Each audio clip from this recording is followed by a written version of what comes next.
주식 투자의 심리학, 오늘은 한국인이 유독 저점 매수에 집착하는 이유에 대해 분석해보고자 합니다. 심리학과 투자 철학의 관점에서 90%의 투자 실패 공식과 10%의 성공 시스템을 함께 밝혀나가겠습니다. 보시는 바와 같이 공포 탐욕 지수의 급등과 극심한 변동성은 투자 심리에 큰 영향을 미칩니다.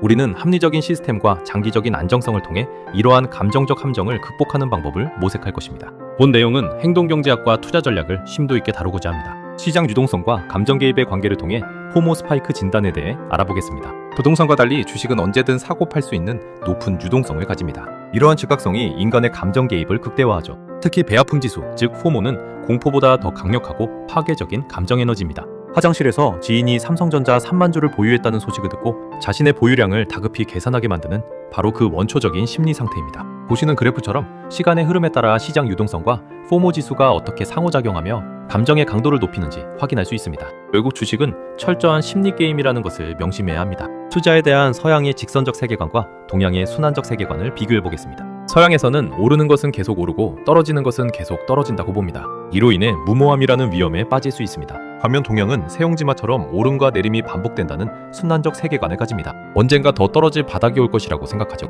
하지만 이로 인해 18만 원이 15만 원이 되기를 기다리다 결국 매수 타이밍을 영원히 놓치는 행동지연의 함정에 빠질 수 있습니다. 투자 시장에서 우왕좌왕하는 90%와 직진하는 10%의 투자자를 살펴보겠습니다. 90%의 투자자는 자신의 신념 없이 주변의 소음과 감정에 휘둘려 갈팡질팡하는 대다수입니다. 심리학이 집중적으로 연구하는 대상이기도 하죠. 반면 10%는 옳다고 믿는 가치와 신념을 향해 흔들림 없이 나아가는 소수입니다. 경제학은 이 10%처럼 행동하라고 요구하지만 심리학은 90%가 어떻게 10%의 길로 갈 수 있을지, 즉 넛지를 설계하는 데 초점을 맞춥니다. 보시는 벨커브처럼 대부분의 투자자들이 감정의 영향을 크게 받는 반면 소수는 자신만의 길을 묵묵히 걸어가는 것을 알 수 있습니다. 가격에 투자하는 자와 가치에 투자하는 자의 차이를 설명해 드리겠습니다. 가격에 투자하는 자는 실적이 압도적으로 좋아도 당일 아침 주가가 빠지면 쉽게 실망합니다. 경찰병이라며 12주를 보내고 가격 퍼센트만 매일 쳐다보는 행위는 투자가 아닌 장난에 불과합니다. 이는 착각에 불과하죠. 반면 가치에 투자하는 자는 가격을 의사결정의 목적이 아닌 가치와의 비교수단으로만 활용합니다. 가격보다 가치가 높을 때만 조용히 행동하는 것이죠. 보시는 빙상 그림처럼 수면 위로 보이는 가격에만 집중하는 이들과 수면 아래의 본질적인 가치에 집중하는 이들의 차이를 명확히 이해해야 합니다. 사기꾼의 비전과 가치 투자의 비전을 비교해 보겠습니다. 사기꾼의 비전은 단기적인 목표로 대중을 쉽게 흥분시키며 경영진만 떠들 뿐 내부 구성원 간의 비전 공유가 전혀 없습니다. 이러한 곳은 사기꾼일 확률이 매우 높습니다. 반면 가치 투자의 비전은 불확실해 보이는 먼 미래를 철저히 준비합니다. CEO부터 말단 직원까지 10년 후의 비전을 명확하게 공유하고 정렬됩니다. 이러한 확신이 바로 투자의 근거가 되는 것입니다. 왼쪽의 조각난 피라미드와 오른쪽의 견고한 피라미드처럼 비전의 공유와 장기적 관점이 얼마나 중요한지 보여줍니다. 투자와 투기는 미래에 대한 태도와 뇌과학적 감정에서 큰 차이를 보입니다. 투자는 미래를 모른다는 것을 인정하고 끊임없이 시뮬레이션합니다. 성공 시에는 만족감, 흐뭇함, 뿌듯함과 같은 뇌과학적 감정을 느끼게 되는데 이는 마치 야구 감독이 구상한 작전이 정확히 맞아떨어졌을 때의 감정과 비슷합니다. 반면 투기는 미래를 안다고 착각하거나 불법적으로 정해놓는 행위입니다. 성공 시에는 기쁨, 신남, 흥분과 같은 도파민 폭발을 경험하게 되는데 이는 고스톱에서 쓰리고 피박을 씌웠을 때의 감정과 유사합니다. 보시는 바와 같이 덜 기뻐해야 오래 투자할 수 있다는 점을 명심해야 합니다. 다음은 많은 투자자들이 겪는 실패의 나선형 과정을 살펴보겠습니다. 첫째, 아무 생각 없이 지인의 추천 등으로 매수합니다.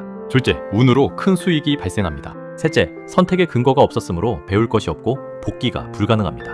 넷째, 운을 실력으로 착각하며 확증 편향이 형성됩니다. 그리고 마지막 단계인 파멸에 이르게 되는데 기업의 성장과 나의 성장이 무관하다고 느끼는 순간 결국 장기적인 실패로 직행하게 됩니다. 보시는 나선형 다이어그램은 이러한 과정이 반복되며 점차 파멸로 향하는 모습을 명확히 보여줍니다. 의지의 한계와 시스템의 힘, 즉 넛지의 중요성에 대해 말씀드리겠습니다. 교육과 설득만으로는 90%의 인간을 합리적으로 바꾸기 어렵습니다. 이는 수동 스위치와 같습니다. 하지만 시스템의 힘, 즉 넛지는 영시적 강제가 아닌 비명시적 강제인 디폴트를 설계함으로써 변화를 유도합니다. 마치 자동 센서와 같죠? 리처드 탈러와 미국 연금 451k 사례에서 볼 수 있듯이 나도 모르는 사이에 월급의 일부가 자동 투자되는 디폴트 시스템이 미국 중산층을 주식시장의 승자로 만들었습니다. 우리의 의지만으로는 부족한 부분을 시스템이 보완하는 것입니다. 도파민 수치와 투자의 성공 관계를 알아보겠습니다. 도파민 과다 상태는 큰 돈으로 투자를 시작하고 극심한 변동성에 뇌가 흥분하여 장기 투자가 절대 불가하게 만듭니다. 반면 도파민 안정 상태는 소액, 예를 들어 10만 원으로 시작하여 수익률보다 투자 과정의 습관화에 집중하게 합니다. 이를 통해 감정 동요 없는 투자의 근육이 형성되는 것이죠. 의외로 적은 돈으로 오랫동안 덜 기뻐하며 투자한 사람이 진짜 부자가 됩니다. 보시는 도파민 게이지처럼 낮은 도파민 수치를 유지하며 꾸준히 투자하는 것이 장기적인 성공의 열쇠입니다. 프리미엄 진단 내용의 마스터 청사진입니다. 차트의 숫자에 대한 애증을 버리십시오. 알면 사랑하게 됩니다. 나와 기업의 성장을 동일시하고 10년 비전을 공유하는 기업을 깊이 알아가십시오. 운과 흥분을 배제한 자동화된 시스템으로 당신의 투자를 리모델링하십시오. 우리는 인지 설계를 재조정하여 투자에 대한 새로운 접근 방식을 제시합니다. 보시는 회로기판과 같은 청사진은 복잡한 투자 과정을 단순하고 효율적인 시스템으로 바꾸는 방법을 보여주고 있습니다.